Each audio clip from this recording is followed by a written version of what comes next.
నమస్కారం. ఓం గం గణపతయే నమః. స్వర్ణలక్ష్మీ నమస్తే అస్తు. పరబ్రహ్మ స్వరూపిణి రాజ్యం దేహి ధనం దేహి సర్వకామాంచ దేహి మే. అందరికీ స్వర్ణలక్ష్మి అమ్మవారు ఎప్పుడు ప్రతి నిమిషం సంతోషంగా ఉండే విధంగా, చక్కగా నవ్వుతూ ఉండే విధంగా, ఆనందభరితంగా ఉండే విధంగా మనల్ని అందరినీ అనుగ్రహించాలని, అంతేకాకుండా మనందరికీ రాజ్యాధికారం ఉండే విధంగా అనుగ్రహించాలని, అమ్మవారు మనందరికీ సమృద్ధిగా ధనం ఇవ్వాలని, అంతేకాకుండా ప్రతి ఒక్కళ్ళకి వాళ్ళ మనసులో ఉన్న కోరిక తక్షణమే నెరవేర్చే విధంగా అమ్మవారికి మనకు ఆశీర్వాదం ఉండాలని చెప్పేసి కోరుకుంటూ ముందుకెళ్దాం. ఈరోజు మనం చెప్పుకోబోయే విషయం ఏంటంటే, కుజుడు వచ్చేటప్పటికి మిథున రాశిలో ప్రవేశిస్తున్నాడు. ఆగస్టు 2వ తారీఖు నుంచి సెప్టెంబర్ 18th వరకు వాళ్ళు ఆ మిథున రాశిలోనే ఉండటం జరుగుతూ ఉంటుంది.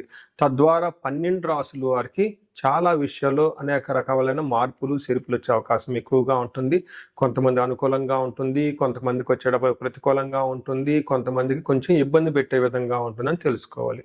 కుజుడు వచ్చేటప్పటికి ధైర్యానికి, పరాక్రమానికి, హీరోయిజానికి సంబంధించిన గ్రహము. కుజుడు వచ్చేటప్పటికి ఎనర్జీ, స్ట్రెంగ్త్, ఇనిషియేటివ్ అయిన పనికి ముందుకెళ్ళాలని దానికి సంబంధించిన గ్రహము. యంగర్ బ్రదర్స్, సిస్టర్స్ ఎవరుంటే వాళ్ళకి సంబంధించిన గ్రహము. అంతేకాకుండా మోస్ట్ ఇంపార్టెంట్, కుజుడును భూమి పుత్ర అంటారు. అంటే ల్యాండ్స్, ప్రాపర్టీస్, బిల్డింగ్, కన్స్ట్రక్షన్ వీటికి సంబంధించిన గ్రహం. కుజుడు వచ్చేటప్పటికి మిలిటరీ, పోలీస్, సైన్యాధ్యక్షులు ఇలాంటి వాటికి సంబంధించి వెపన్స్కి సంబంధించిన గ్రహము. అలాగే కాకుండా కుజుడు వచ్చేప్పటికి ఫైర్, హీట్, ఇంజనీరింగ్, టెక్నాలజీ, ఫోర్స్ని అప్లై చేసే ఇట్లాంటి పనులన్నిటి కూడా కుజుడికి సంబంధించిన గ్రహం. ఇలాంటి కుజుడు మిథున రాశిలో 45 రోజులు సుమారు ఉండటం వల్ల మిగతా 12 రాశుల వరకు ఎలా ఉందో మనం చూద్దాం. మనం వృశ్చిక రాశి గమనించుకుంటే, ఈ రాశి వాళ్ళకి 8th హౌస్లో కుజుడు ఉన్నారండి. ఏదైనా గ్రహం 8వ ఇంట్లో ఉంటే అంత మంచి చేయదు అని మనకి శాస్త్రంలో వివరించడం జరుగుతుంది. అయితే కుజుడు వీళ్ళకి ఉన్న పొజిషన్తో పాటుగా ఆయన ఉన్న దృష్టి, విశేష దృష్టి కారణంగా మిక్స్డ్ రిజల్ట్ ఉంటుంది. కొన్ని విషయాల్లో బాగుండే అవకాశం కూడా ఎక్కువగా ఉంటుంది. ముఖ్యంగా వీళ్ళకి లాంగివిటీ అంటే ఆయుష్కి సంబంధించిన వ్యవహారంలోనూ, రెండోది సడన్గా అన్ఎక్స్పెక్టెడ్గా కొన్ని సంఘటనలు మన చుట్టూ జరుగుతూ ఉంటాయి. అట్లాంటి జరిగే అవకాశం ఎక్కువగా ఉంటుంది. తర్వాత కొంతమంది తంత్ర జ్ఞానానికి సంబంధించి, తంత్రానికి, హిడెన్ సీక్రెట్స్కి సంబంధించిన విషయాల గురించి ప్రాక్టీస్ చేస్తుంటారు. అలాంటి వాళ్ళకి విషయాలకు చాలా బాగుంటుంది. ఇన్హెరిటెడ్ ప్రాపర్టీస్, వీళ్ళకి జన్మతః పెద్దవాళ్ళ నుంచి వంశపారంపరంగా వచ్చే కొన్ని ఆస్తులు అవన్నీ ఉంటాయి. వీటికి సంబంధించిన వ్యవహారాల్లో కొంచెం ఖచ్చితంగా అయితే తేడా మీకు కనిపిస్తూ ఉంటుంది. రహస్యాలు, ఇప్పటిదాకా మీకు ఏదైనా రహస్యాలు ఉంటే రహస్యాలన్నీ బయటకు వచ్చే అవకాశం ఎక్కువగా ఉంటుంది. మీలో ఏదైనా గనక చాలా ట్రాన్స్ఫార్మ్ అవ్వాలి, ఏదైనా ఇప్పటిదాకా బ్యాడ్ హ్యాబిట్స్ నుండి వాటి నుంచి మంచి పనులు చేయలేదు అంటే, ఇప్పటిదాకా మంచి పనులు చేస్తూ శ్రీరామచంద్రమూర్తిగా ఉన్నవాళ్ళు సడన్గా చెడు అలవాట్లు కూడా లోనే అవకాశం ఎక్కువగా ఉంటుంది. ఇలా ఎక్కువగా ఉండే అవకాశము ఈ యొక్క రాశి వాళ్ళకి ఎక్కువగా కనిపిస్తుంటుంది. అయితే మనకి సంస్కృతంలో ఒక శ్లోకం చెప్తారు.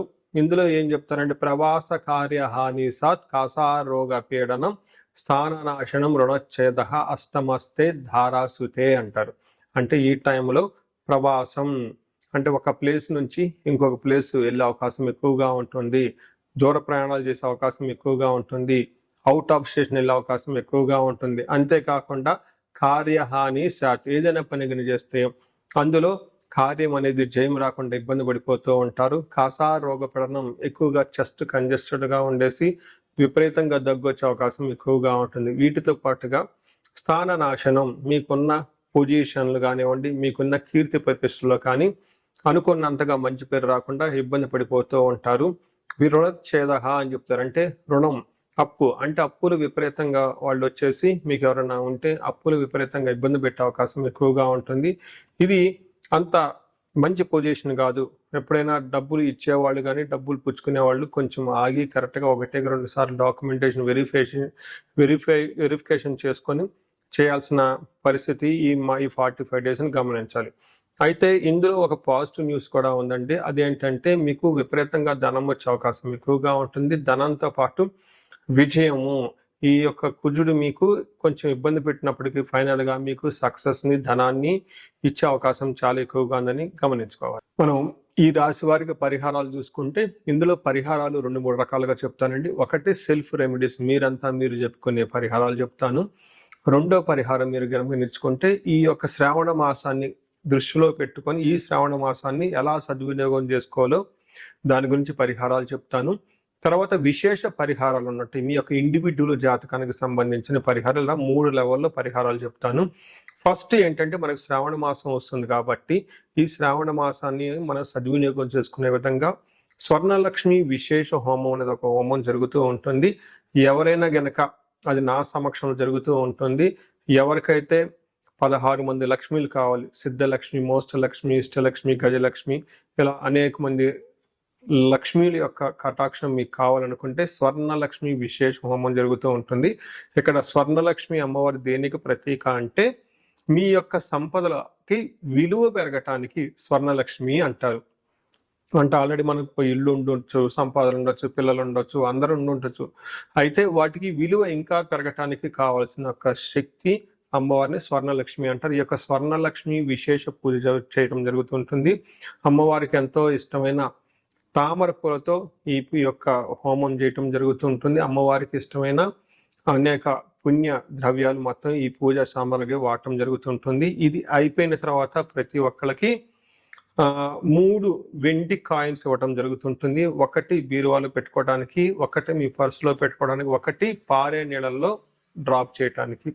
ఇలా ఒక కుబేర మూటని కూడా ఇవ్వటం కూడా జరుగుతూ ఉంటుంది. ఇది గ్రూప్గా సామూహికంగా చేయటం జరుగుతూ ఉంటుంది. దీన్ని అందరూ సద్వినియోగం చేసుకోవాలని చెప్పేసి నేను కోరుకుంటున్నాను. నెక్స్ట్ రెమెడీస్, ఈ కుజుడికి సంబంధించిన ఇంట్లో చేసుకునే రెమెడీస్ ఏంటంటే ఫస్ట్ కందులు 1 కేజీ దానం ఇవ్వగలిగితే చాలా బాగుంటుంది. సుబ్రహ్మణ్యేశ్వర స్వామి భుజంగ స్తోత్రం చదివితే ఇంకా చాలా బాగుంటుంది. ఎవరైనా గనక ఇంకా ఆంజనేయ స్వామి గుడికి వెళ్ళి మంగళవారం గనక ఆకు పూజతో గనక పూజ చేయించగలిగితే ఇంకా బాగుంటుంది. ఇవి సెల్ఫ్ రెమెడీస్ అని చెప్పుకోవచ్చు. విశేష రెమెడీస్ అన్ని కొన్ని ఉంటాయి. ఇవేంటంటే మీ యొక్క ఇండివిడ్యువల్గా జాతకంలో ఏదైనా గనక దోషాలున్నా, గ్రహశాంతులున్నా అవి ఒకసారి జాతక చక్రం చూపించుకుంటే బాగుంటుంది. ముఖ్యంగా ఎవరి వయసు అయితే 40 సంవత్సరాలు +−5 ఇయర్స్ అంటే 35 to 45, 50 ఈ రేంజ్లో ఉండి సక్సెస్ఫుల్గా 10 years ట్రాక్ రికార్డ్, ఎడ్యుకేషన్ ఉండి, ప్రొఫెషనల్ ట్రాక్ రికార్డ్ ఉండి, అంతా బాగుండి ఎక్కడో కనుక లైఫ్లో మీకు ఆగిపోయారన్న ఒక ఫీలింగ్ వచ్చేసి ఉంటే దానికి కారణం మీకున్న శాపాలు యాక్టివేట్ అయ్యి ఉంటాయని గమనించుకోండి. దానికి కారణం మీ యొక్క జాతక చక్రంలో ఉన్న గ్రహాల యొక్క చెడు యొక్క దోషాలు మీ మీద ఉందని గమనించుకోవాలి. ఇలా మీకు అనిపిస్తే ఒక్కసారి ఇండివిడ్యువల్గా మీ యొక్క జాతక చక్రం చూపించుకొని తగు పరిహారాలు చేసుకోవాలని చెప్పేసి కోరుకుంటున్నాను. అందరూ ఇప్పుడు విధంగా స్వర్ణలక్ష్మి విశేష హోమంతో పాటు హెల్త్ బాగా లేకపోతే మృత్యుంజయ హోమము, ఆయుష హోమం చేయించుకోవటం, భార్యాభర్తలకు అన్యోన్య దాంపత్య పాశుపత హోమం చేయించుకోవటం, ఎలాంటి పరిష్కారాలను కానీ సరే రాహువుకి సంబంధించిన ఇలాంటివి ఉంటే చండీ హోమం చేయించుకోవటం చాలా ముఖ్యం అని చెప్పేసి నేను కోరుకుంటున్నాను. మీ అందరికీ అష్టైశ్వర్యాలు కలగాలని, భోగభాగ్యాలు కలగాలని చెప్పేసి నేను కోరుకుంటున్నాను. నమస్కారం.